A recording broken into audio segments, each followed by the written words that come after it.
법무부 문민화 혹은 탈검찰화 여러 번 강조하셨는데요. 구체적으로 뭐 스케줄 같은 건 갖고 계십니까? 네. 네. 보관을 갖고 계세요. 네, 있습니다. 예. 경찰 간부가 행정자치부 장관, 차관, 주요 실국장, 경찰관이 행정자치부를 그렇게 장악하고 있지는 않습니다. 뭐 다른 부처를 비교해 보면 지금 얼마나 비정상적인 상황인가 쉽게 알 수 있는 거죠. 또 과거에는 뭐 감찰관은 개방형으로 해가지고 뭐 판사 출신도 오고 또 인권국장은 외교부에서 오기도 하고 출입국장도 전문가가 왔는데 박근혜 정부에서 오히려 더 퇴보해서 전원 다 현직 검사 혹은 직전에 검찰 퇴직한 사람이 감찰관으로 오는 등 더욱더 예속화가 되었습니다. 비록 법무부가 검찰의 인사조직 예산권을 갖고 있고 장관이 총장에 대한 지휘권이 있다고 하지만 그래봐야 뭐합니까? 검사가 법무부로 와서 모든 주요 보직을 다 차지하고 있기 때문에 오히려 저는 검찰이 법무부를 식민지화했다 이렇게 생각합니다. 동감하십니까? 네, 그런 측면이 있습니다. 예. 그러면 저 스케줄에 따라서 장관이 되시면은 좀 확실하게 실행해 주시고 또 그 스케줄에 대해서 나중에 좀 더 얘기할 기회가 있었으면 좋겠습니다. 교정시설이 지금 거의 만호입니다. 2017년 들어서 지금 전국 교정시설 정원이 46,000여 명인데 현재 57,600여 명으로 지금 과밀화된 상황입니다. 작년 8월 부산 교도소에서 재수자 2명이 잇따라서 열사병으로 사망한 사건이 발생했습니다. 혹시 보고 받으셨습니까?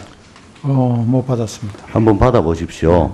같은 시설에서 연이어 재수자 2명이 사망을 했다는 사실은 중하지 아니할 수가 없습니다. 올해는 작년보다 더 더울 거라고 합니다. 수용된 방에 홍거실에 선풍기 한두 대 있는데 과열을 이유로 매 시간마다 20분씩 선풍기 가동을 중단하고 있다고 합니다. 그리고 열대야 되면은 전기 수요가 급증하기 때문에 수용시설부터 먼저 차단을 하는 경우가 있다고 하고요.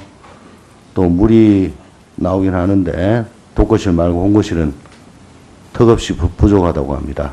아무런 냉방장치 없이 수용인원을 넘어서 과밀하게 사는 거는 이건 교정을 하겠다는 게 아니고 괴롭히겠다.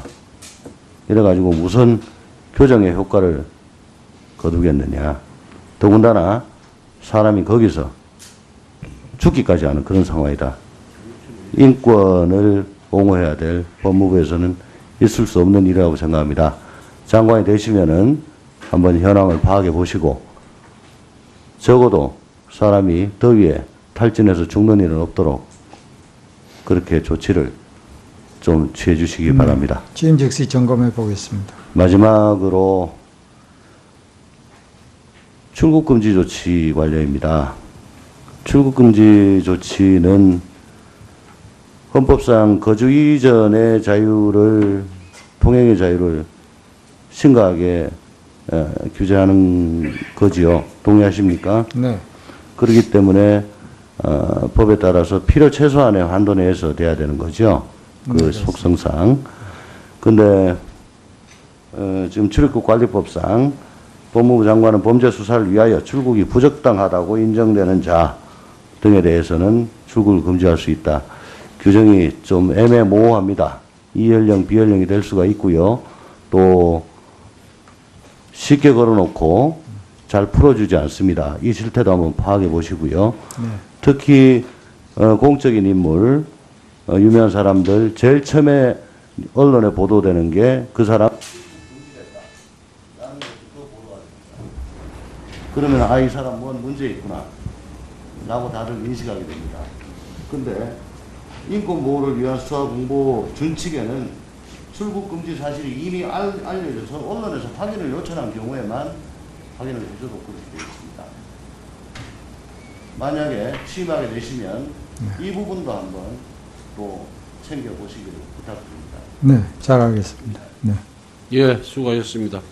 금태섭 위원님 하실 겁니까? 예, 질의해 주시기 바랍니다. 예, 늦은 시간까지 후보자님 고생이 많으십니다. 저도 법무부 탈검찰화에 대해서 몇 가지 질문을 좀 드리겠습니다. 이제 이 법무부의 검사가 많이 파견 나가 있는 거에 대해서 이것을 고쳐야 된다는 용어로 법무부 문민화라는 얘기도 하고 또 후보자께서는 탈검찰화라고 하셨는데요. 저는 탈검찰화라는 용어가 훨씬 적절하다고 생각을 합니다. 무슨 검사들이 군인인 것도 아닌데 이 사실은 이렇게 된 이유 중에 원래 이유를 생각해 보면은 과거에 변호사 수가 적었을 때는 공무원의 보수를 주면서 판검사가 아니고 법무부에만 계속 근무하는 이 법률 전문가를 두기가 좀 어려웠습니다. 그런 측면이 있어서 그때는 검사들을 데려다가 뭐 민법 개정이나 상법 개정 이런 것 같이 시킨 겁니다. 근데 잘 아시는 것처럼 지금은 변호사 수가 대단히 늘고 여러 가지 일을 하고 싶어하는 자원이 충분히 있기 때문에 이 부분들을 전문가를 키울 수 있는 기회로 이용할 수 있을 것이라고 생각을 합니다. 예를 들면 지금 법무부에 있는 그 여러 부서들 중에 검찰 업무와 직접 관련이 있는 곳도 있지만 없는 곳에서는 검사들이 와서 그 부서에서 짧게는 1년, 길게는 뭐 3년 정도 근무를 하다가 또 다른 곳에 갔다가 또 왔다가 갔다가 이런 식으로 하는데 사실 민법, 상법 이런 것은 전문가를 키워야 되지 않겠습니까? 네. 그런 면에서 법무부의 탈검찰화가 분명히 필요한데요. 사실 법무부의 검사 파견을 줄이겠다는 것은 지금 문재인 대통령의 공약이기도 했지만 전 대통령인 박근혜 대통령도 후보 시절에 공약으로 검사의 법무부 및 외부기관 파견을 제한하고 법무부에는 특별한 사정이 없는 한 변호사 또는 일반직 공무원이 근무하도록 하겠다 이런 공약을 냈습니다. 그럼에도 불구하고 법무부에는 현재 83명의 검사가 파견되어 있습니다. 이렇게 법무부에 검사들이 많이 파견되어 있는 이유가 뭐라고 생각하십니까?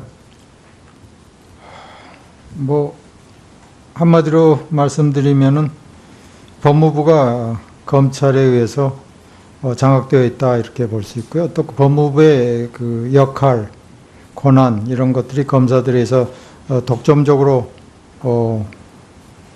이용되고 있다 이렇게 볼 수 있고 그것이 필요한 데에 따른 현상이 아닌가 그렇게 봅니다. 네, 이것에 대해서 변화가 분명히 필요한데 법무부는 지금 2실 3국 2본부로 되어 있습니다. 그런데 이 2개 실장과 3개 국장이 모두 검사로 채워져 있는데 이 중에서 어떤 자리를 검사가 아닌 사람으로 먼저 교체를 하실 계획이신가요?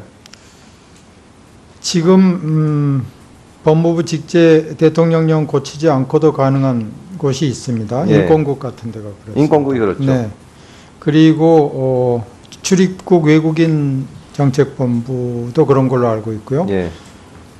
범죄예방정책국은 검사가 지금 하도록 돼 있어서 그것은 대통령령을 바꿔야 됩니다. 규정을 고쳐야죠. 네, 네, 네. 제가 이 질문을 드린 거는 법무실에 대해서 관심을 가져주십사 하는 겁니다. 법무실을 보면은 법무실장과 법무심의관 그리고 법무과, 국제법무과, 국가송무과, 통일법무과, 상사법무과, 법조인력과 검사하고 아무 상관이 없는데 전부 과장서부터 실장까지 검사들이 하고 있지 않습니까? 네. 이거는 말하자면 전문가를 키우는데도 문제가 있기 때문에 상사법무과 이런 데는 분명히 전문가가 필요한 곳이라서 장기적인 관점에서 법무실에 대해서는 전문가를 좀 양성해 주시길 부탁을 드립니다. 네, 알겠습니다. 네, 그리고 제가 이제 마지막 질문이 될지도 몰라서 당부 말씀을 드린다면 만약에 장관으로 취임을 하시면 검찰 개혁을 하시는데 여러 가지 논리로 또 이유를 들어서 저항에 부딪힐 겁니다. 그때 추상적인 것을 보시지 마시고 구체적으로 방안을 정해서 꼭 밀고 나가시기를 바랍니다. 예를 들어서 지금 서울 남부지검에 있는 금융조세 수사부를 보면 남부구치소에 가면 서울 남부지검 금융조세부에서 구속하는 피의자가 한 300명이 수용돼 있습니다. 경찰이 이 주가 조작이나 뭐 금융사범을 수사하지 못한다는 것은 어떤 이유로도 설명이 되지 않습니다. 왜 그것이 검찰에서 독점적으로 해야 되며 사실상 외국의 거의 모든 선진국, 거의 모든이 아니라 전 모든 선진국에서 경찰이 하는 수사를 우리나라는 검찰 조직이 똑같은 일, 그러니까 사실상 경찰 같은 일을 하는지 이런 거는 당장이라도 없애야 되지 않나.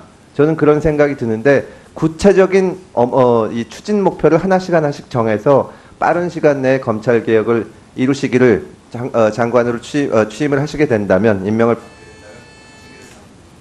네, 잘 알겠습니다.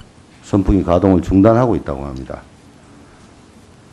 그리고 열대야 되면은 전기 수요가 급증하기 때문에 수용 시설부터 먼저 차단을 하는 경우가 있다고 하고요.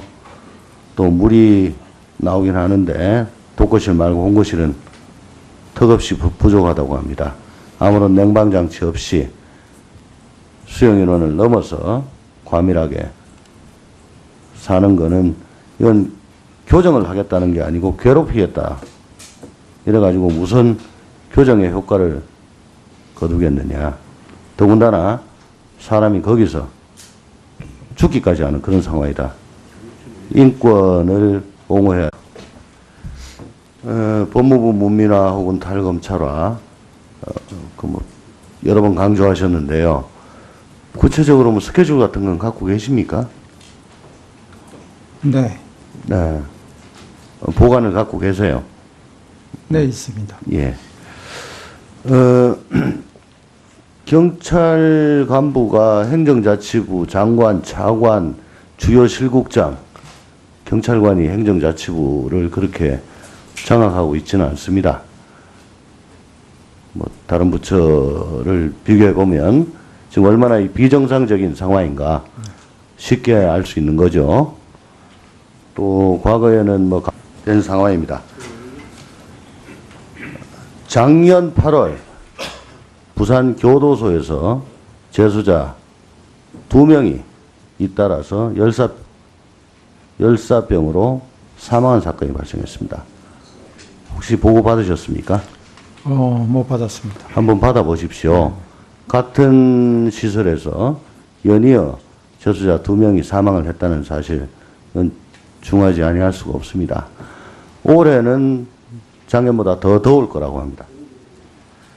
수용된 방에 홍거실에 선풍기 한두 대 있는데 과열을 이유로 매 시간마다 20분씩 감찰관은 개방용으로 해가지고 뭐 판사 출신도 오고 또 인권국장은 외교부에서 오기도 하고 출입국장도 전문가가 왔는데 박근혜 정부에서 오히려 더 퇴보해서 전원 다 현직 검사 혹은 직전에 검찰 퇴직한 사람이 감찰관으로 오는 등 더욱더 예속화가 되었습니다. 비록 법무부가 검찰의 인사조직 예산권을 갖고 있고 장관이 총장에 대한 지휘권이 있다고 하지만 그래봐야 뭐합니까? 검사가 법무부로 와서 모든 주요 보직을 다 차지하고 있기 때문에 오히려 저는 검찰이 법무부를 식민지화했다. 이렇게 생각합니다. 동감하십니까? 네, 그런 측면이 있습니다. 예. 그러면 저 스케줄에 따라서 장관이 되시면은 좀 확실하게 실행해 주시고 또 그 스케줄에 대해서 나중에 좀 더 얘기할 기회가 있었으면 좋겠습니다. 교정시설이 지금 거의 만호입니다. 2017년 들어서 지금 전국 교정시설 정원이 46,000여 명인데 현재 57,600여 명으로 지금 과밀화